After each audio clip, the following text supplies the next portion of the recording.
Okay, in the tree set, actually you have you can pass. There are two constructors in the tree set, guys. So you can create an object for the tree set, right? By default, this constructor. Okay, if you are the construction is empty, so this construction is empty, isn't it? The constructor is empty. By default, if the constructor is empty, by default it is going to follow the natural sorting order. All the elements will be arranged accordingly in the natural sorting order, right? So what is the generic type that we are using here? Integer is a generic type.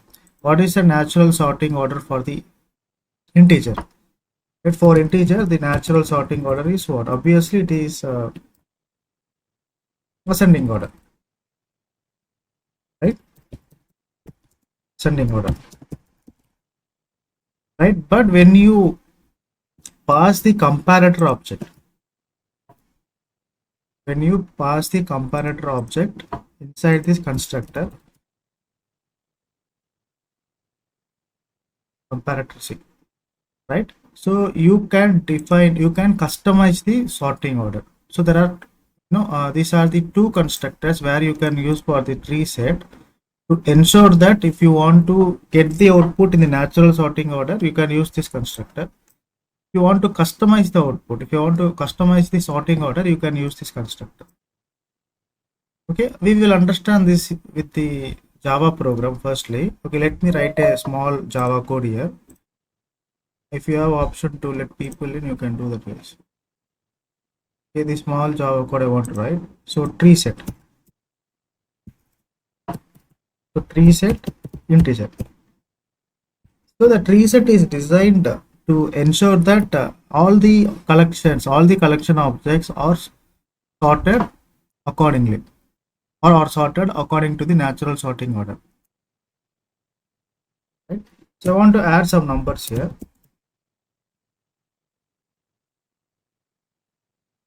So new tree set. So let me add some numbers. Numbers dot add. Look at the order that I am adding. Look at the way I am adding. Okay, I am adding 100 as the first number, and I want to add 120 as the second number, and I want to add the 5 as the third number, as my third number. I want to add 10 as my fourth number. I want to add,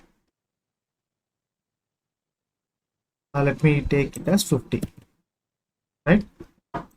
And if I try to print the reference variable of the tree set numbers, okay, the order is completely different: 100, 125, 10, 50, right? No matter how the order is, output will always be in the form of what? Sorted order. So that is the functionality of the tree set. So tree set is designed in such a way that you can add some elements, right? You can add some elements or you can add some objects, but output will be always in the form of sorted order or the natural sorting order. Okay, this applies for the tree set when the constructor is empty. When you are not passing any arguments in the constructor, or when the constructor is empty, it is going to follow the default sorting order. We know these things already. We have discussed these things already. Okay. What I want to do, I want to customize the sorting order. I want to do what? I want to customize. I do not want to get the output in the form of sorted order. I mean in the form of natural sorting order or the ascending order. I want to customize it. How can I do that? Okay, for any customization, okay, for any customization, there is an interface called comparator interface. We have been using this interface since yesterday. Implements comparator.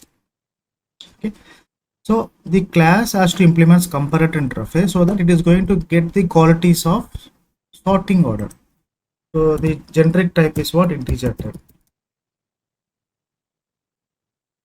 This is the first step, right? Second step, whenever any class is implementing the interface, we need to abide by the contract. What is that contract? We need to override the abstract method, right? So there is one abstract method inside the comparator interface, which is compare2 method. Okay, you need to override this compare2 method, and inside this compare2 method you need to define your own logic. you need to define your own logic. So what is the logic? So you're dealing with the integers. So we have discussed these things already in the exercise class, right? If O1, O1. So this is the, if first object is lesser than second object O2, right? The output has to be what? The output has to be what? It should return -1. Else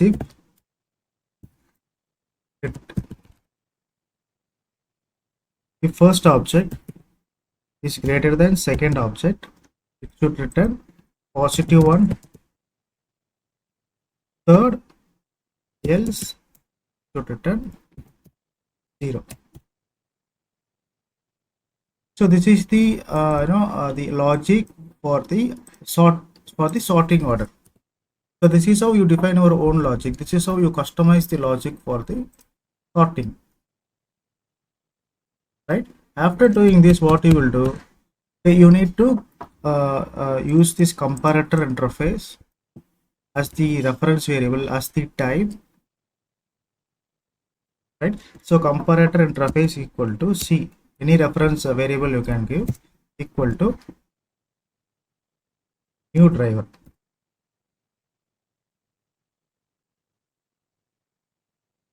Okay, so comparator interface equal to new driver, and you directly do what? You directly pass this reference variable in the constructor. Okay, and ideally if you run this code, output is natural sorting order, because you have defined the logic in such a way that the output is going to be what? Always natural sorting order. Just if you change the signs, okay, instead of -1, instead of -1, if you give +1 here, and instead of +1, if you give -1 here, okay, the ascending sorting order becomes what? Descending sorting order. See, now it is in the descending sorting order. Okay, bigger numbers are coming first, and it goes on like this, bigger to smaller, right? So this is how a ordinary Java code looks like. If you want to compare this to the Lambda expression, it is very easy, isn't it? How this could be compared, I mean, how this could be converted into a Lambda expression.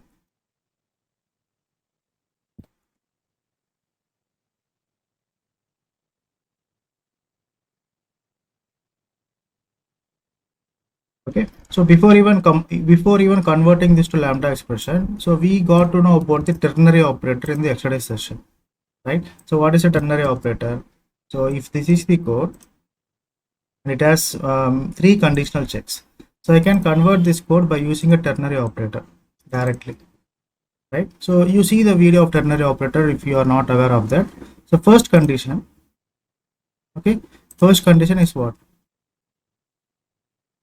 Instead of using if and all, you can just directly write the condition here. O1 is lesser than O2. Okay. So this is the first condition. If this condition, you need to check this condition by using the ternary operator. So you will use a question mark, like followed by, but if the condition returns true, then the answer should be what? 1. 1 should be considered. Else, the second condition is what? O1 is greater than O2, and if this condition is returning true, okay, it has to return -1, else 0, right? So this piece of code, okay, this complete code can be converted to this code. So this process is called as what? This process has been got through what operator? Ternary operator, right? So what I can do here, I can remove all this logic. I can just keep this, and I can use the return keyword, right? The output is again going to be same. So I have just reduced the number of lines of code. Output is going to be same, right? I want to convert this complete code by using with the help of Lambda expression. So this is without Lambda expression. I want to use Lambda expressions directly. If I use Lambda expression, so we know that already, right? We know that the access modifier concept is not required. What we call it as the return type is not required, the method name is also not required, and you do not have to use the implements keyword, and do not have to implement the comparator also. Directly what I can do, directly I can use comparator integer c equal to, directly I can write this logic. Directly this logic can be written. So what is that logic? Integer o1 comma integer o2, right, followed by these lines of code. Let me copy those lines from here.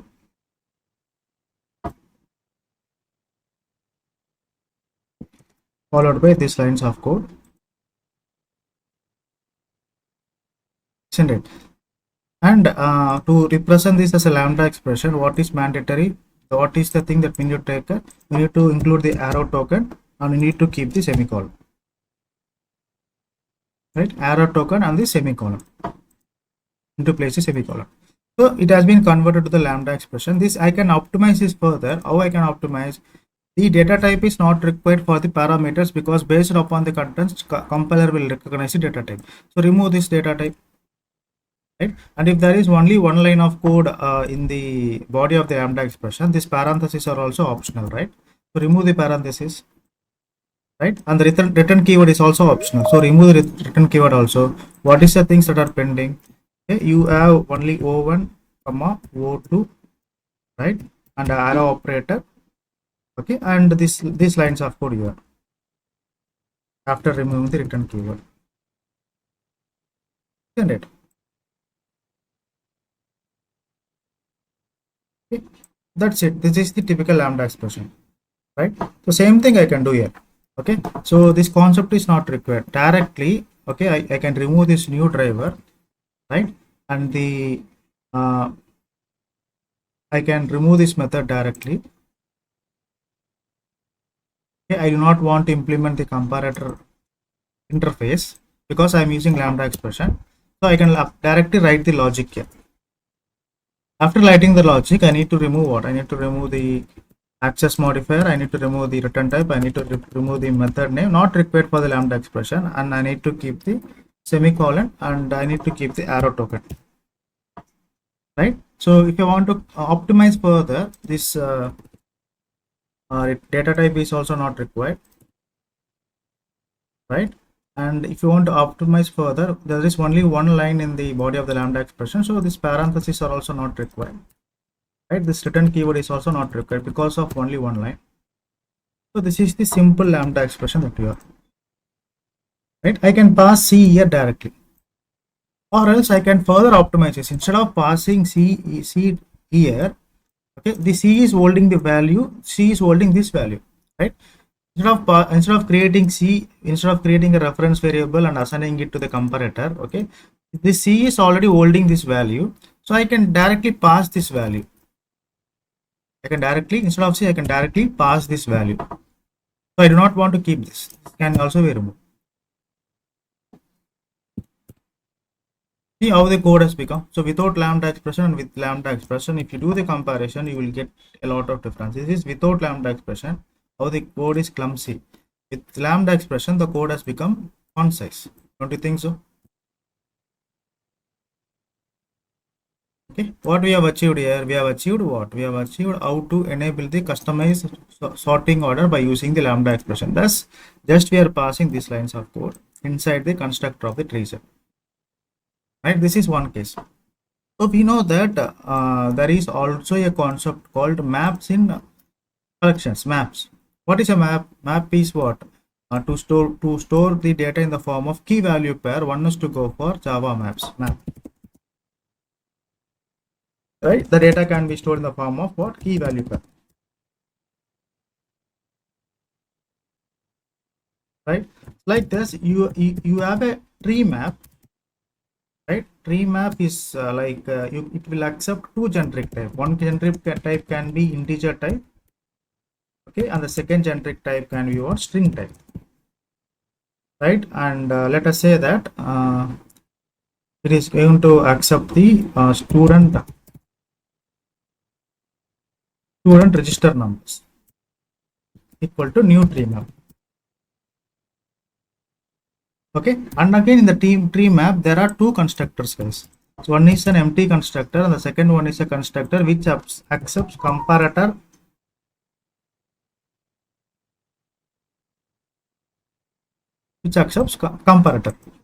comparator as a parameter. Okay, so this default constructor is going to do what? Okay, all the elements are sorted in the natural sorting order, which is ascending order, right? When you are passing a comparator, when I say elements are nothing but the keys. All the keys are sorted in the natural sorting order, but when you pass a comparator to the constructor, okay, you can customize the sorting order.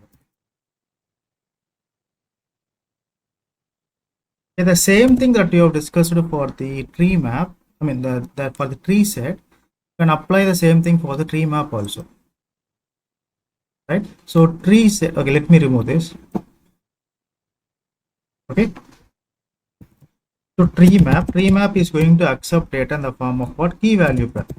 So the key is integer, right, and the value is what? String. Okay, let us mark it as student roll number, or I can say that roll numbers equal to new tree map. Okay, this is an empty constructor. I want to add some roll numbers of the students. So roll number dot put. So for the maps you use put method, for the set you use the add method. We have discussed this in the collection frameworks. Okay, if you are not getting this this class, I request you to repeat the collection framework video for the better understanding. Adding two elements, one is registration number. Let us say that 100 is a registration number which is for Ratna. Okay, and let us say that, and 95 is the registration number which is for Jyoti, and let us say that we have a registration number like 85 for Ganesh. Let us say that we have registration number 25 for Shashwant, right?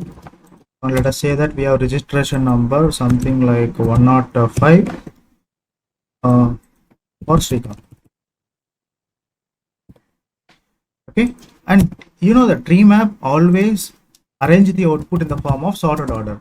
We know that, but the sorting order is going to be the natural sorting order, which is what? Ascending order. Okay, if I print this in the console, if I print the reference variable with respect to keys, not the values, with respect to keys, the output will be arranged in the sorting order. See, keys are arranged in the sorting order, right?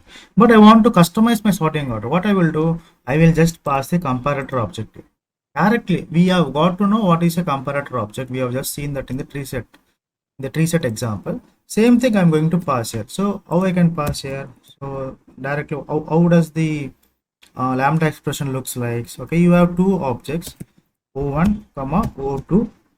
Okay, so this is the typical lambda expression, and you are using what? Ternary operator, isn't it?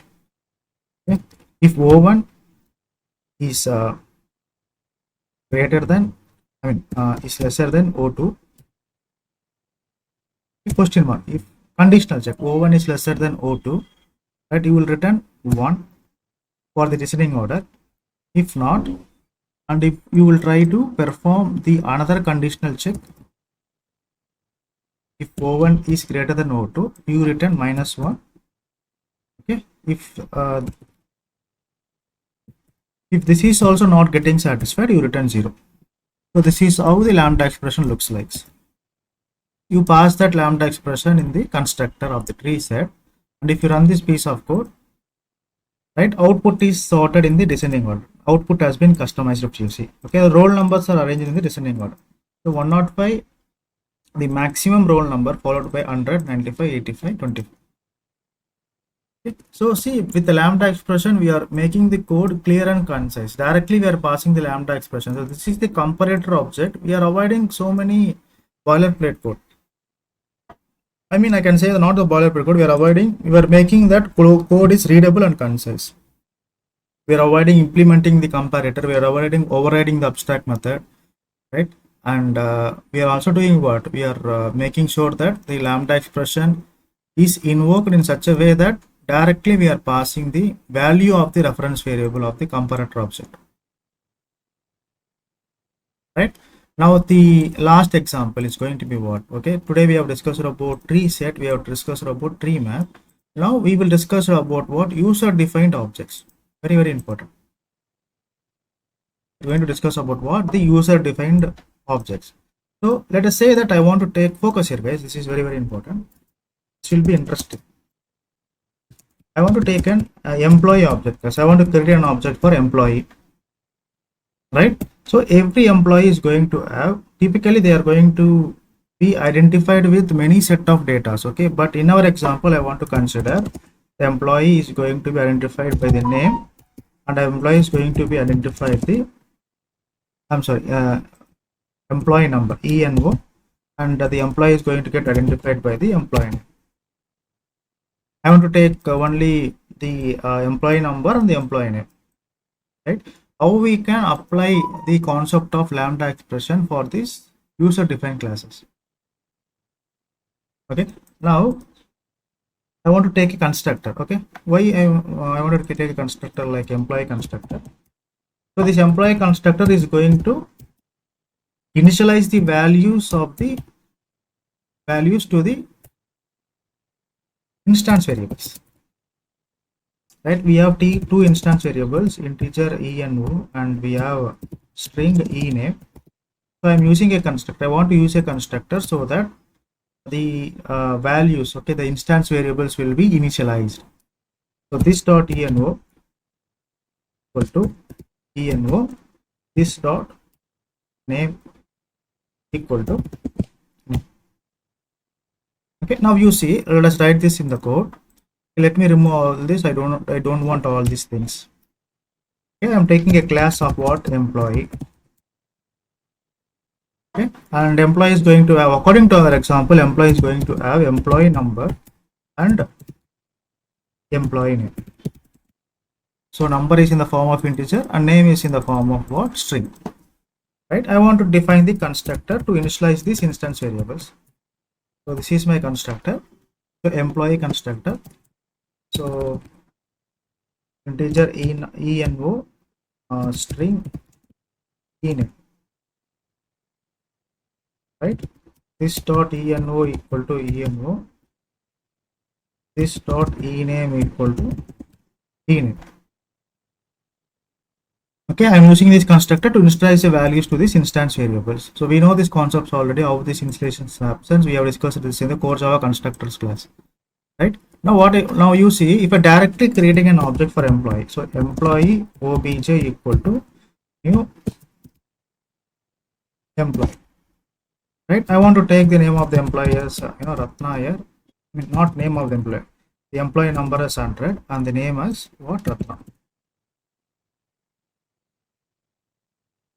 Right? Let me print the reference value of the employee object, reference variable of the employee object.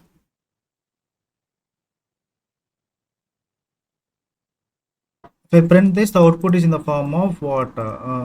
It is calling the toString method of the object class. So I want to override the toString method. So because I want to see these values directly, I want to see 100 and Ratna in the console. I do not want to see this because the moment you call obj, it is calling the toString method of the object class. But I want to override that to ensure that the actual data is getting called. We know this already, guys. I don't think much explanation is required. What happens internally? An object will be created. Inside this object, there is an employee number and there is an employee name, which is Ratna, right? And this is what? This is obj. The moment you print this reference variable, internally toString method of the object class will be called. ToString method of the object class will be called. The control is jumping to the ToString method of the object class. When you try to print this, the control is getting jumped to the ToString method of the object class, and that logic is getting displayed on the console. But I want to print 100 and Ratna. I want to print the actual data that is being holded by this reference variable. Right? How can I do that? I need to override the ToString method. So public string ToString. Okay, what you want to return, what you want to print? You want to print employee number. So copy the employee number and paste it there. How it should be printed? You can define that. Employee number is separated by this colon plus employee. Right? If you run this code, 100 Ratna. So this is how it will be displayed in the console. Depends upon how it should be printed. That should be defined by you inside the ToString method. Right? Now what I want to do, I want to create 4 objects, guys. I want to create what? I want to create 4 number of objects. Employee obj1, or I can say that employee e1 equal to this one, and employee e2 equal to, I want to take 4 employees. Okay, then this time 50. There is the employee number is 50, and let me take it as Ganesh. Right, I want to take 2 more employees.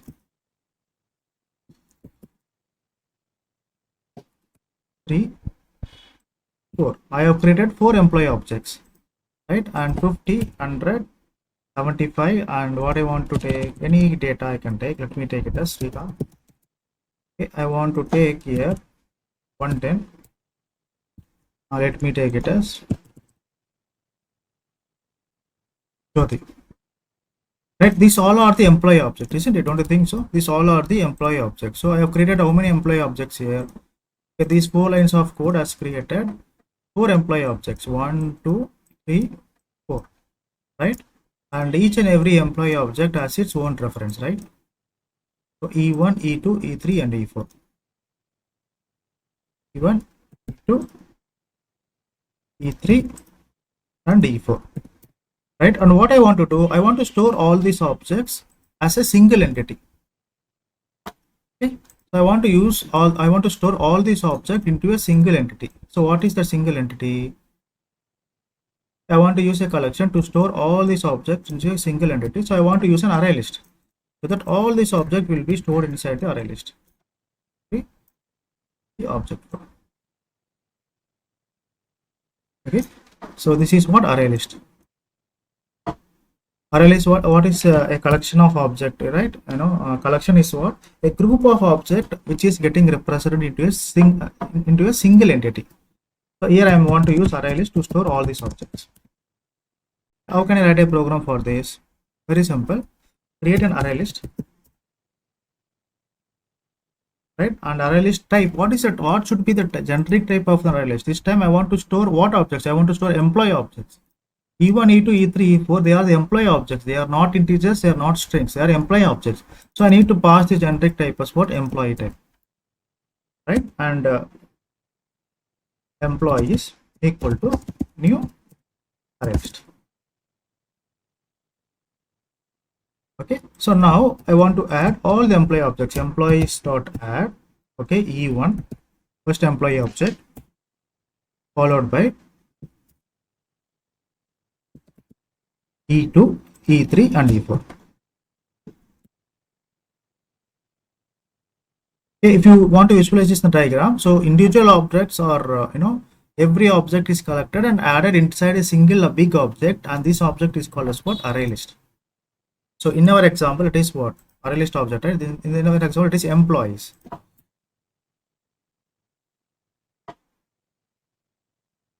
Right, now what I want to do, I want to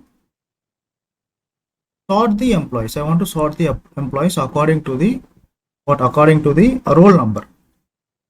Focus here. employee number. I want to sort the employees according to the employee number, right? In order to directly, I can perform the customized sorting. See, if in the previous examples, we were sorting according to the numbers, but we were dealing with only one type. But this time, if you look at the employee object, this employee object is not a single object. Okay, internally it is storing the employee number as well as the employee name. I want to sort only the employee number. I want to do what? I want to perform the sorting only on the employee number. Okay, how can I do that? I want to customize this. Actually, I would like to customize this. How I can do that? I can do what? I can employee object implements comparator interface. Okay, so I want to do what? I want to add the unimplemented methods. Instead of doing these things already, directly I can write a logic here. Okay, directly I can write what is that logic? Comparator interface of employee type, okay, equal to C equal to, right? And if you want to write a method, if you want to define a method, how the method looks like, public return type should be integer. There is a method called compare method. This compare method is going to accept two objects, employee E1 object and employee E2 object, right? Followed by return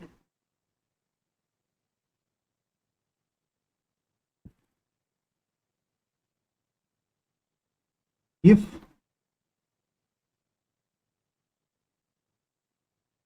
E1 dot E number. If E1 dot E employee number is greater than, is lesser than E2 dot employee number, okay, return -1. Else if, okay, I'm copying the same piece of code and I'm using it here. Return +1.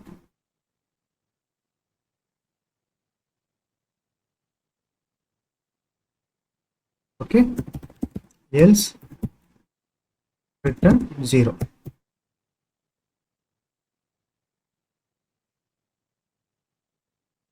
Okay, so this is how the lambda expression looks. Directly I'm applying it. For the lambda expression, there is no concept of the access modifier, there is no concept of the return type, there is no concept of the method name, right?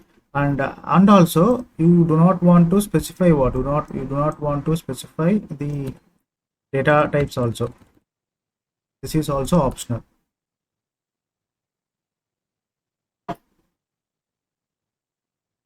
right? Then after this, the arrow token is required. So this complete code can be simplified into a single entity, right?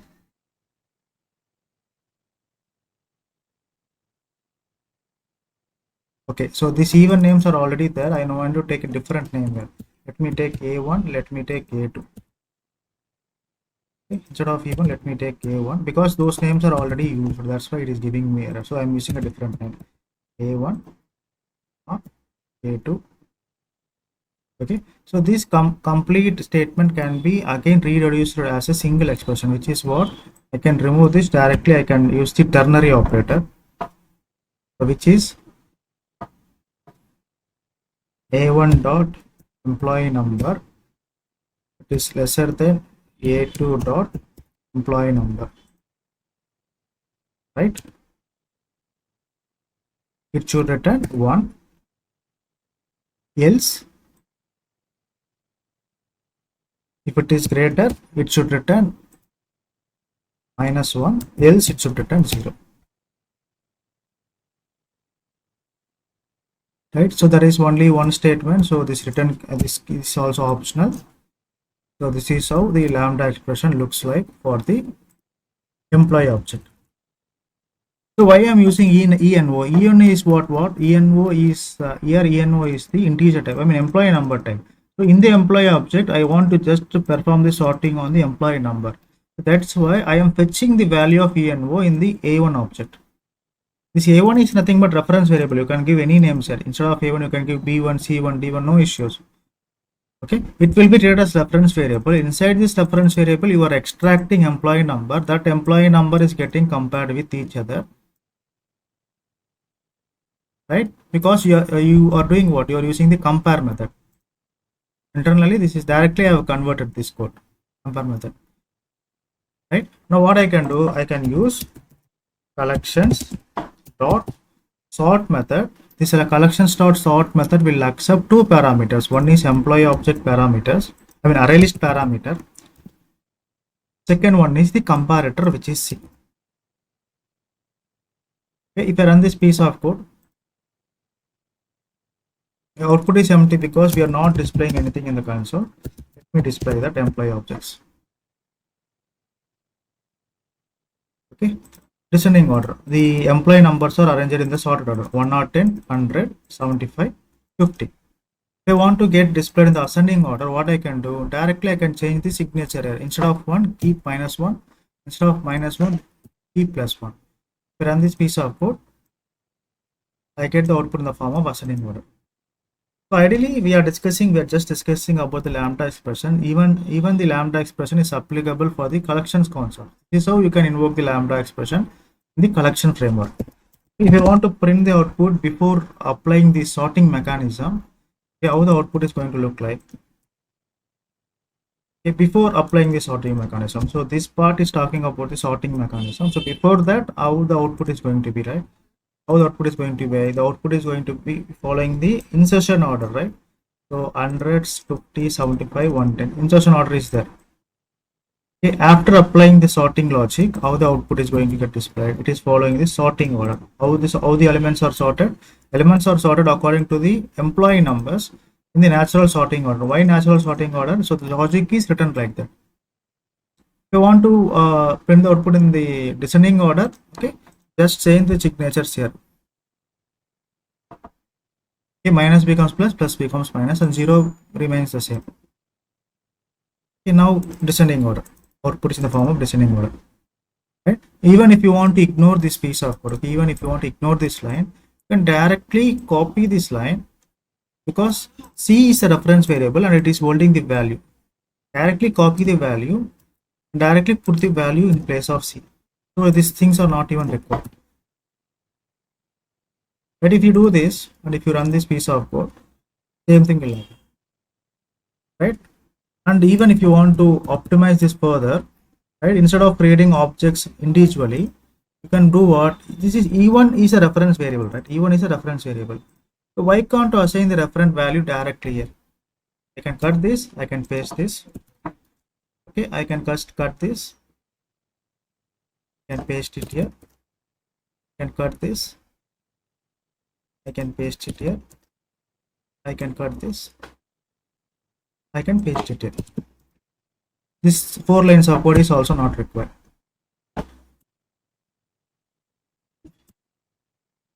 Right? So we are using the one of the collection concepts and to invoke the lambda expressions to customize our own sorting by using the comparator interface. So this one line of code defines everything. Right? This is for what? This is for the employee object. Okay, employee object has two properties. One is employee name, employee number property. Second one is employee name property. So you can define your own customized logic even for the user defined objects by using what? Lambda expressions. So without lambda expression, the code could not be concise, but with lambda expression, the code has become more concise. This part is talking about what? The lambda expression. Not understanding how this part is getting generated, watch my extra days video. I have defined very well in the extra days session. I have explained it very clearly in the extra days session. Right? So that's all about the how to invoke the lambda expression. Right?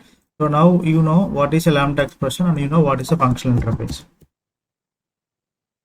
Lambda expressions are clear and functional interfaces are also clear. Functional interface is also clear.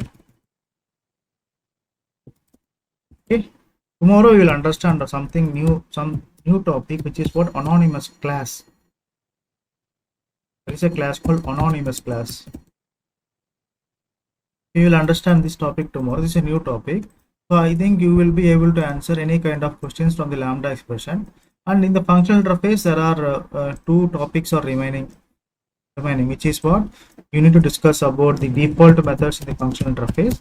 I need to discuss about the static methods in the functional interface. We will conclude this after completing this anonymous class. Right, so that's all about the Lambda expression. So Lambda expression concept is completed successfully, and you can answer most of the interview questions. You are practicing these topics day by day.